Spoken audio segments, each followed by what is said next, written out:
So some careful considerations that I might want to give to the world is what is love? What generates love? Uh, do I place limits on love?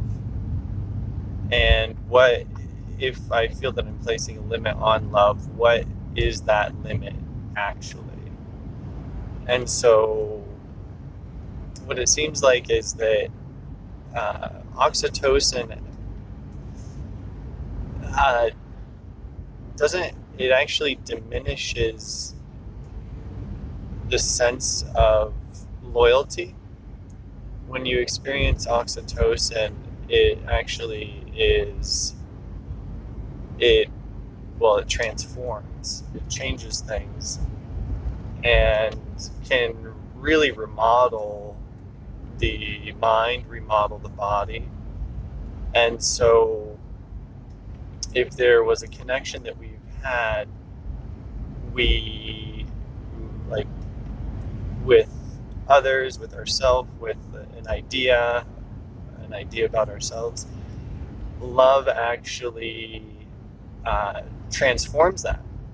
Kind of, even if it's a good thing, love will transform it possibly to be a better thing. And so, what I'm kind of thinking about is um,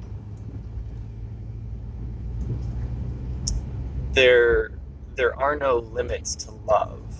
There are no limits to love. Uh, it's a positive feedback loop, I think, in that it can kind of just run away. It can kind of just run away. That and fearfulness can cause things to run away, but it's a positive feedback loop. And if it is, I guess the quandary for me right now is what generates love.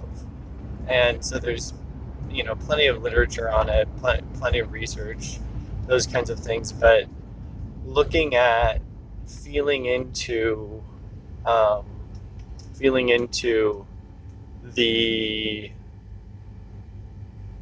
the body mechanism, the psyche mechanism, if individual to each person, and then larger groups, larger states of consciousness that might be shared between people and groups and those kinds of things, is how to generate love. And so, and then certain behaviors may be more generative to love than other behaviors, which would kind of bring, the whole thing about, like, well, love can dissolve loyalty. Well, can it also create loyalty? And uh, I don't know. That's a very dynamic form of metaphysics. And so it's just kind of the overall candor of what love is, even what we were taught it was, what we believe it to be, how we believe it to behave. All of those things are very relevant, and they can all be rewritten, literally, because of the very nature of love itself. And so, and then you get it crossed with dopaminergic and serotonergic responses as well. And you get it crossed with all sorts of other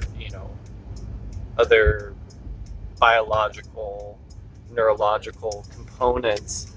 And it continues on. Um, so those are just some thoughts that I have, some questions. And it's the goofiest thing of, it's the cliche of, like, what is love? Um, but really, truly, our beliefs about it and how it is supposed to show up are always going to be the way in which we limit ourselves and each other. And so that's a part of the discussion as well as how are we limiting our own love, and how does that uh, affect how we relate to others? And so I just wanted to mention all of that.